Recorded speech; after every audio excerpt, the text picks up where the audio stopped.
আশা করি স্যার এখন আমি আপনাকে বোঝাতে পেরেছি যে আমি যে মিস্টার রণজয় চ্যাটার্জির সম্পর্কে শো অফ শব্দটি ইউজ করেছিলাম সেটা কতটা আমি ঠিক ইউজ করেছিলাম।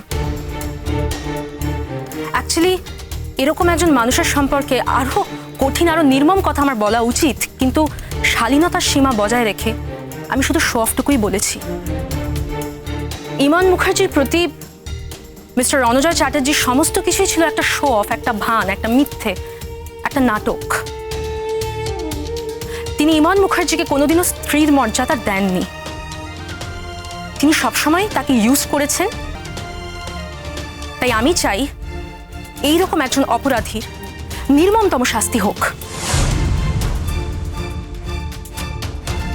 ইয়োর অনার, আমি তীব্র আপত্তি জানাচ্ছি আমার বিপক্ষীয় বন্ধুর মুখের ভাষায়।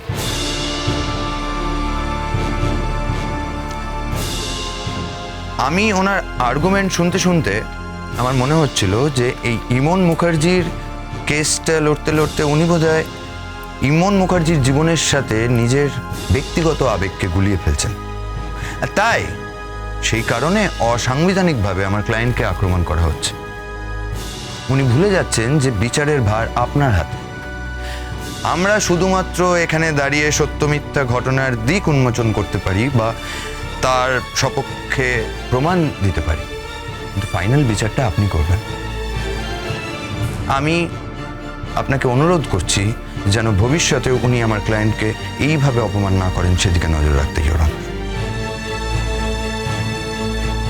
মধুপর্ণা দেবী প্রমাণ করেছেন যে রণজয় চ্যাটার্জির সম্পর্কে উনি যা বলেছেন তা উপযুক্ত। তার সঙ্গে বাড়তি কোনো শব্দ যদি প্রয়োগ করে থাকেন তা তার আবেগই তাকে তাড়িত করেছেন তা করার। আপনিও তার সঙ্গে তার ব্যক্তিগত জীবনের কথা বলে তাকে অপমান করতে পারেন না। মাইন্ডি। Thank you sir, thank you very much. আশা করি আমার বিপক্ষীয় বন্ধু আপনার ভর্ৎসনার অন্তর্নিহিত মানেটা বুঝতে পেরেছেন এবং ভবিষ্যতে তিনি সংযত হবেন। যদি সেটা তিনি না হন তাহলে কিন্তু এবার আক্রমণের অভিমুখ সরাসরি তার দিকে যাবে এবং তখন কিন্তু আমার কিচ্ছু করার থাকবে না। সরি স্যার, তবে একবার ভেবে দেখতে বলবো যে আমার ক্লায়েন্ট এমনিতেই ট্রমার মধ্যে আছে। তার দোষ প্রমাণিত হওয়ার আগেই তাকে যদি এতটা চাপের মধ্যে রাখা হয় সে তো আরো দুর্বল হয়ে যাবে, ভেঙে পড়বে। তাহলে আমরা তো সাক্ষ্য প্রমাণ করতেই পারবো না স্যার। সেদিকে আপনাকে একটু নজর দিতে অনুরোধ করছি। যে ঘটনা মধুপর্ণা দেবী উপস্থাপন করেছেন সে সম্পর্কে আপনার কিছু বলার আছে কি? হ্যাঁ, বলার আছে স্যার। সেই বিষয়ে আমি মিস্টার রণজয় চ্যাটার্জিকে দুটো প্রশ্ন করতে চাই।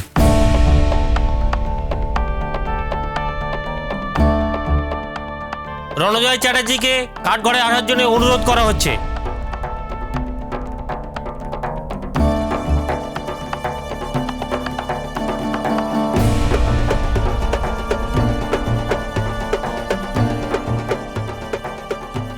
বলুন, যাহা বলিব সত্য বলিব, সত্য বই মিথ্যা বলিব না। যাহা বলিব সত্য বলিব, সত্য বই মিথ্যে বলিব না। মিস্টার চ্যাটার্জি, আপনি কি জানতেন আপনার স্ত্রী সন্তান সম্ভব? না। আপনি ঠিক কখন জানলেন যে আপনার স্ত্রী সন্তান সম্ভব? ঠিক এই মুহূর্তে জানতে পারলাম। তাহলে আপনি কি এই সন্তানকে আপনার নিজের বলে স্বীকার করেন? করি।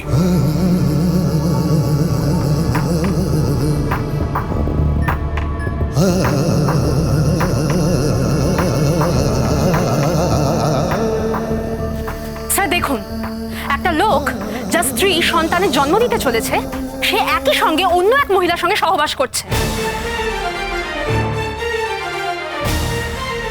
আপনি বড্ড উত্তেজিত হয়ে যাচ্ছেন ম্যাডাম। দয়া করে নিজের উত্তেজনাকে একটু প্রশমিত করুন। এইটা একটা কেস চলছে, তার জন্য আমরা সবাই লড়ছি। কারোর কোনো ব্যক্তিগত শত্রুতা নেই। আর সবচেয়ে বড় কথা, আমার ক্লায়েন্টের নামে যে এলিগেশনগুলো এসছে, আমি যখন সুযোগ পেয়েছি আমি তো চেষ্টা করবই যাতে তার বিরুদ্ধে যে সমস্ত এলিগেশন আছে সেগুলো মিথ্যে প্রমাণ হয়। সে সদ্ব্যবহার আমি করবো এই সুযোগে। তাই সুতরাং আমি যখন প্রশ্ন উত্তর চালিয়ে যাব আপনি ইন্টারাপ্ট করবেন না। Thank you.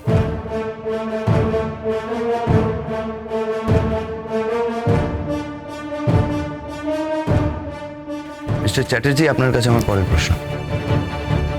আপনি আর শ্রুতি দেবী যে বিবাহ বন্ধনে আবদ্ধ হয়েছেন তার কি কোনো নির্দিষ্ট প্রমাণ আছে আপনার কাছে? আপনি ঠিক কোন ধরনের প্রমাণের কথা বলছেন? মানে আপনারা কি আইনগতভাবে বিয়ে করেছেন? দেখুন, সেটা আমরা করতে পারিনি কারণ তখনও আমার ইমনের সঙ্গে, মানে ইমন মুখার্জির সঙ্গে তখনও আমার ডিভোর্সটা হয়নি। স্যার দেখুন, উনি বারবার স্বীকার করছেন যে উনি শ্রুতি দেবীকে বিয়ে করেছেন, ওনারা বিবাহ বন্ধনে আবদ্ধ হয়েছে। একজন স্ত্রীকে সন্তান সম্ভব অবস্থায় ফেলে রেখে উনি আরেকজন মহিলাকে বিয়ে করেছেন, যেটা তিনি আইনত কিছুতেই করতে পারেন না। ইওর অনার, প্রথমত আমার ক্লায়েন্ট মিস্টার রণজয় চ্যাটার্জি এটা স্বীকার করেননি যে ওনাদের দুজনের মধ্যে বিবাহ সম্পর্ক ছিল। একজন নারী আর পুরুষ একসাথে থাকা মানেই তাদের মধ্যে বিবাহ সম্পর্ক ছিল বা হতে হবে, এইটা ভেবে নেওয়াটা খুব বোকামি ইওর অনার। আমি এক্সপেক্ট করেছিলাম আমার লার্নেড ফ্রেন্ড এইটুকু বিচক্ষণতা দেখাবেন, কিন্তু উনি দেখালেন না। ধন্যবাদ ইওর অনার।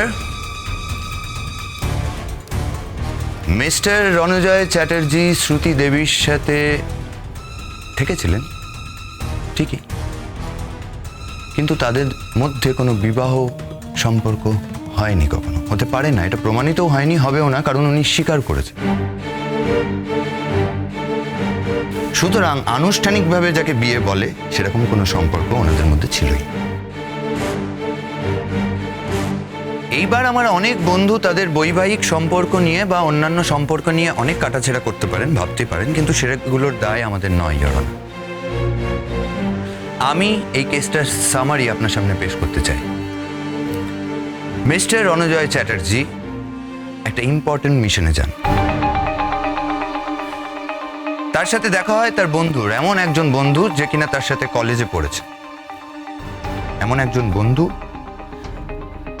যারা একে অপরকে খুব ভালো করে চিনতো, একে অপরের স্বপ্ন তারা জানতো, একসাথে অনেক স্বপ্নও দেখেছে ইওর অনার। সেরকম একজন বন্ধু কলেজের পর জীবনের নিয়মে পথ আলাদা হয়ে গেলেও আবার মুখোমুখি হন। অদ্ভুতভাবে এইবার তাদের দুজনের হাতেই ছিল বন্ধু। মিস্টার রণজয় চ্যাটার্জি কর্তব্যরত অবস্থায় থাকলেও নিজের হৃদয়কে গুরুত্ব দেন ইওর অনার, এবং তার হাত থেকে বন্দুকটি নেমে যায়।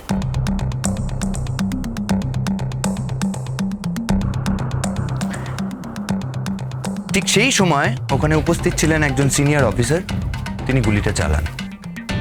সেই অফিসার আমাদের এখানে উপস্থিত আছেন, আমরা তাকেও প্রশ্ন করতে পারি।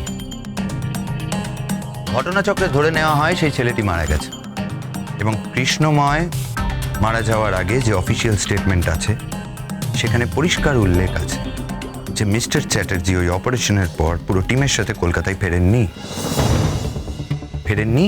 তার কারণ তিনি তার পেশাগত কর্তব্যের চেয়েও তার মানবিক কর্তব্যকে বেশি গুরুত্ব দিয়েছিলেন, এবং তার মনে হয়েছিল ওরকম একটা অ্যাডভান্স স্টেজে যেহেতু শ্রুতি দেবী আছেন, তাই তাকে ওখানে না রেখে উনি সাথে করে কলকাতায় নিয়ে এসেছিলেন ইওর অনার। শ্রুতি দেবী একজন অ্যান্টি সোশ্যাল স্ত্রী। মিস্টার রণজয় চ্যাটার্জির পক্ষে কোনো মতেই সম্ভব ছিল না তাকে পাবলিক প্লেসে ফেলে আসা, তার কারণ তাহলে উনি অ্যারেস্ট হয়ে যেতে পারতেন। এরকম হতে পারতো যে হয়তো তাকে তার সন্তান জন্ম দিতে হতো জেলখানাতে।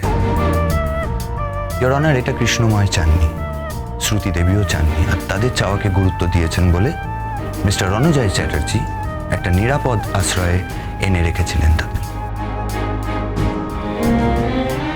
আর সেই নিরাপদ আশ্রয়টা ইওর অনার, সেটা হচ্ছে একটি বাড়ি। হ্যাঁ, একটা রাত তারা হোটেলে কাটিয়েছিলেন ঠিকই, কিন্তু সেই সময় শ্রুতি দেবীর পক্ষে তার আসল পরিচয়ে থাকা সম্ভব ছিল না ইওর অনার। উনি তাহলে কি পরিচয়ে থাকতেন?